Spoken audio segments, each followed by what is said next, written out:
In the spirit of that Misha Berach of a prayer for healing, I'd like to share another prayer, a prayer for inclusion. Holy One, we know you by many names, but still we are part of one human family, your family. Open our hearts and minds so that we see your reflection in the face of every person on this earth. Help us to forge bonds of compassion, dignity, and respect with every person. Guide us to fully grasp that disability and difference never lessen a person's need for love, friendship, belonging, respect, and for the opportunity to work, contribute, and to lead. Let prejudice, stigma, fear, and presumptions never interfere with our ceaseless efforts to assure that each and every person is able to feel the embrace of family, of community, and of God.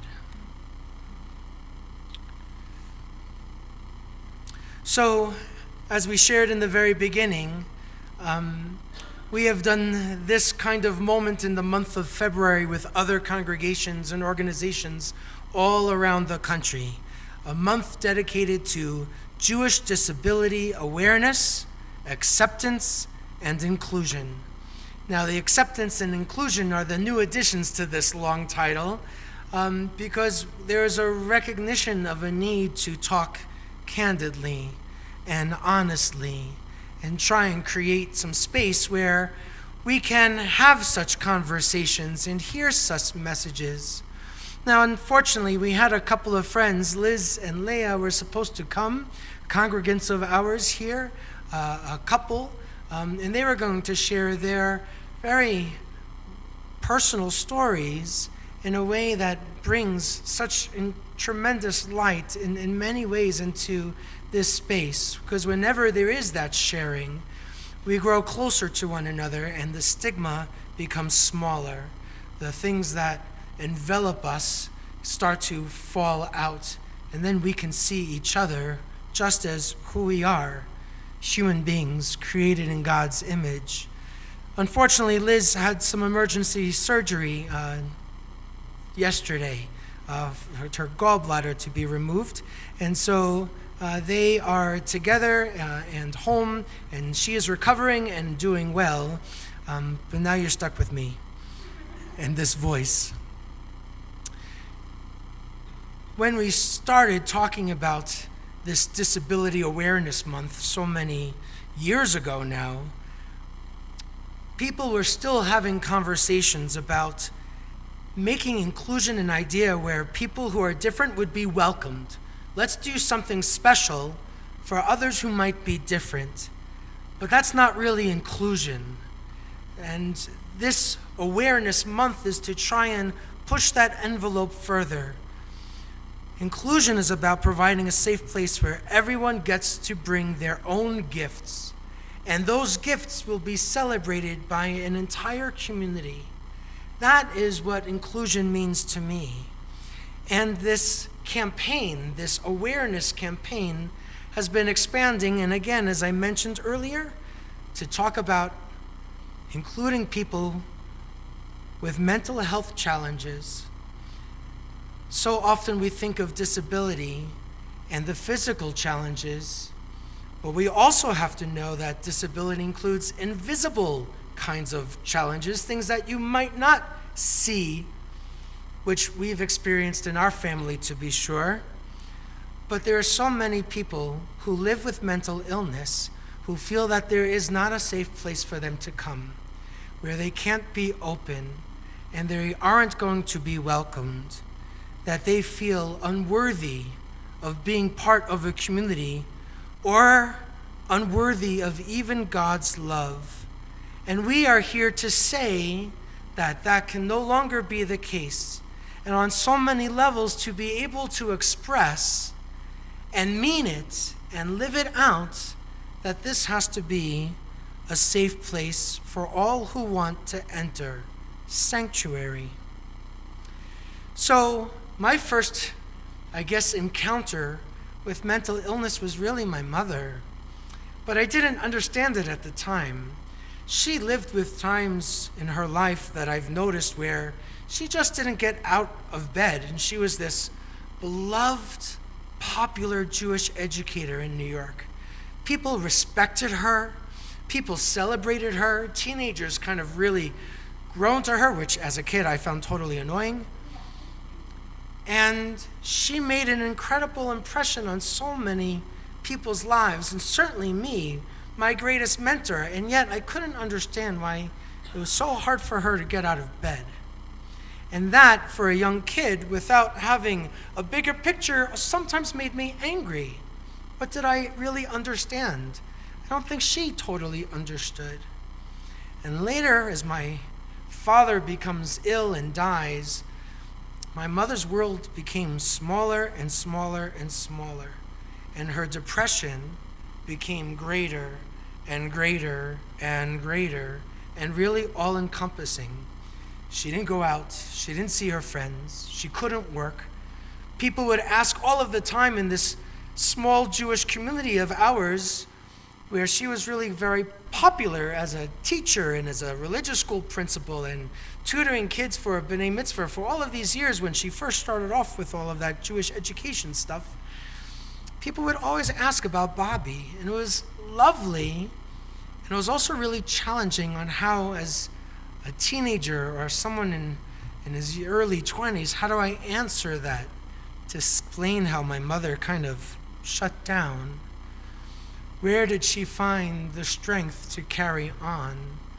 And for so long, I think she just couldn't. Now, there was a time in her life, late in her life, shortly before her own diagnosis of cancer, that she was able to move forward and did incredible and amazing things because she wanted to reclaim her life, and I was so proud of her. But the piece of being a young person and not understanding what she was living with, I think that's always going to haunt me. That nobody really talked about, what does this look like? That depression isn't sadness, which many of us will already know, and we've been there, and we're older and more mature, or whatever the case might be. We learned it from a better teacher. But at the time as a kid, it brought out frustration in me. So much so I had to declare myself independent at 19 in order to pay for college, because she wasn't able to do so. And so that feeling of being let down on one level as a kid, I couldn't understand what was going on with my mother. But then something really amazing happened later in my life. I go through this whole rabbinical school gig. They ordain me. I have my first congregation in Bridgeport, Connecticut, and there was this woman who's just like my mother. Just like my mother. But she had more tools. And she sat me down and explained what depression was. She told me that it wasn't about sadness. She told me it was about her as an inability to actually get up and move and do something. There were so many roadblocks that cleaning up her house was such a devastating kind of an idea, totally overwhelming her. And she helped me put together pieces of what mental health really looks like, and how there are all of these different kinds of diagnoses that many of us live with, whether it's depression or anxiety or another kind of personality or another kind of disorder, whatever they might be. How do we see people not as a diagnosis but as a human being? And she helped me to understand what we need to do, which isn't to fix it, which is often how we're taught. That's how I was taught. You see a problem, you fix it. Instead, I go back to Jewish tradition, challenging the idea of picking ourselves up by the bootstraps, which I think is the American story on some level, and in the Jewish community, kind of an unhealthy myth that we have about our own selves. Our sources teach us to accompany one another. Our myths are teaching us that you can do anything. and I think they're in conflict. We need to do better at accompanying. We need to do better at listening and providing space. We need to learn how to build up our toolboxes so when we see signs of somebody in struggling in crisis, to ask hard questions. Are you thinking of hurting yourself? Can I do something for you?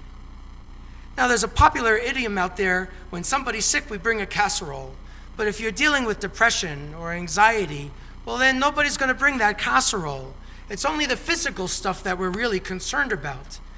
Well, we have some folks that could use those casseroles here on all kinds of levels. Can we break the stigma around mental illness so that our family and friends and neighbors and congregants can feel safe enough to say that I need help? Can we break the stigma around mental illness so that our family and friends and neighbors and congregants can ask, what do you need from me? And how can I, as best as I can, be there for you? But we're kind of trained to keep it all together and in our own little boxes. My father-in-law died by suicide. It was a few months after accepting the position of coming here, and a couple of months before moving. What a time. And we didn't see it. Now, we were far away. And Deborah's father died by his own hand. The father she loved killed the father that she loved. Now, we try hard not to say we committed suicide because we don't want to bring that stigma back to it. It's not committing a crime. He committed no crime. He didn't have a lot of tools. He lived with this all of his life. People tried to protect him and his reputation and surround him that way. But when there were real issues, folks weren't totally equipped and asked the questions, are you thinking about hurting yourself? And to try and figure out, how do we get some help? Now, we can spend a lot of time and talk about depression and anxiety. We can talk about different kinds of mental health challenges. We can talk about how the highest percentage of people who die by suicide are middle-aged white men, and that suicide is the 10th leading cause of death in the United States of America. Over 47,000 Americans died by suicide in 2017. And I think it's important to highlight this for many reasons, but here are just two. We desire to be a safe place for people to turn, for us to help lead toward a path to hope. A hope for that one day, and all of us here are shlichim, are messengers and ambassadors for hope, and to try and help hope be contagious. And the other reason why I want to share this is so important is that among those 47,000 people who died in 2017, there's 3 to 5 to 8 people around them, the most intimate connections, who are devastated by that loss. The survivors of suicide are also in the midst of struggle. A whole community around them, friends and family, survivors need our presence too. So I want to share this one little story that kind of tells me what I think we need to do in terms of inclusion. It's a Hasidic story, and the teacher that I heard it from is a great rabbi and psychiatrist. His name is Abraham Twersky. He teaches about Rabbi David of Talna, a Hasidic teacher of the 19th century. And he would counsel visitors all morning until at noontime, the shamus, the helper in the congregation, would find this rabbi soaked in sweat. And one day, finding him in this condition, the shamus asked, "Are you okay, Rabbi? What's going on?" And the rabbi replied, "I'm fine. I'm just tired. You see, when someone comes to talk to me, I have to take my clothes off and put his clothes on in order to put myself in his place. But the reason the person comes to me is to hear the perspective of a rabbi. So I take off my visitor's clothes and put my own clothes back on again. And after a morning of repeating this wardrobe changes over and over and over again, I'm in need of a change of clothes myself. Well, because I've worn," he says, "because I've worn some of those clothes I am able to have that sense of empathy a bit and can journey a little bit more with that person. And what I've learned is that we are all capable of feeling like we are spiraling out of control, which is why we need a community like this, where we can be met with our broken hearts by others who will listen and remind us that we can see the world is good, that we can see the world as good, even if I can't find my place that moment. That's what this is supposed to be, not affiliation, not membership. All of that is to support who we ought to be. Reb Nachman of Bratslav said, "The world is a very narrow bridge. From despair, the place that Reb Nachman called a bitter darkness, we see the world as narrow and terrifying and unstable. And yet," he continues, "the most important thing is not to be afraid. We learn that our work is to continue on, countering fear with hope, recognizing goodness despite brokenness. Our challenge in life is to see the world through God's eyes, as God in creation surveyed each day and said, 'It is good.' In a good but imperfect world, our calling is to participate in the work of healing the brokenness of the world, even as we heal from our own losses and sorrow." And to conclude this message, I'm going to invite Rabbi Bronstein, our Rabbi Emerita, to share a brief message herself.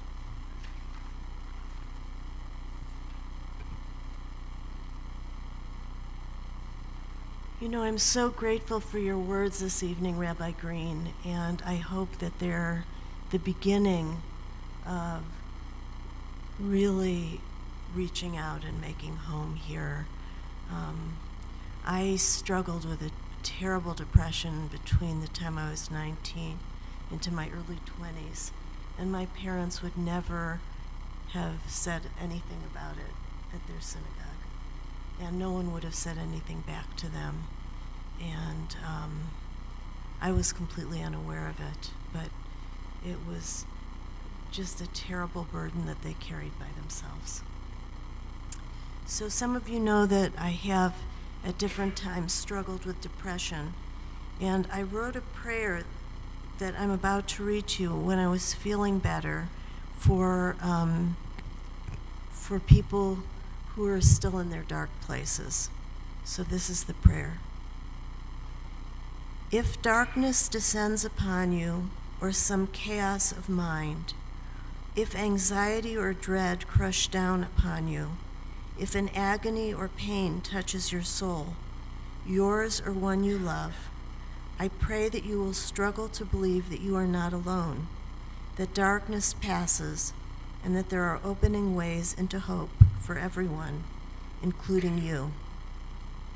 I think to myself how tenuous my ability was at times to believe that darkness would pass for me, or that hope was a category that had anything at all to do with me. When this was so, thank God, there were those who believed it for me and told me so.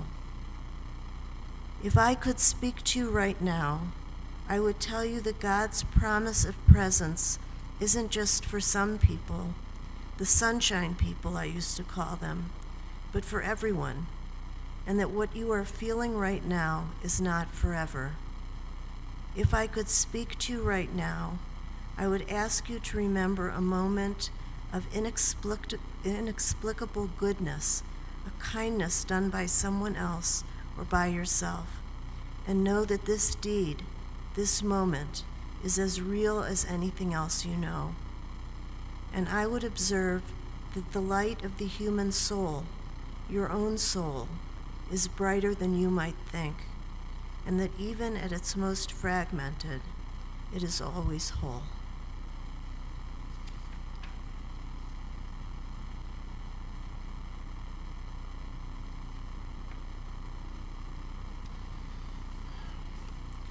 Ribono Shel Olam, source of compassion and mystery, may it be your will that out of the darkness of despair, we kindle hope and healing that enable us to recognize that we are all bearers of light and vessels of your presence.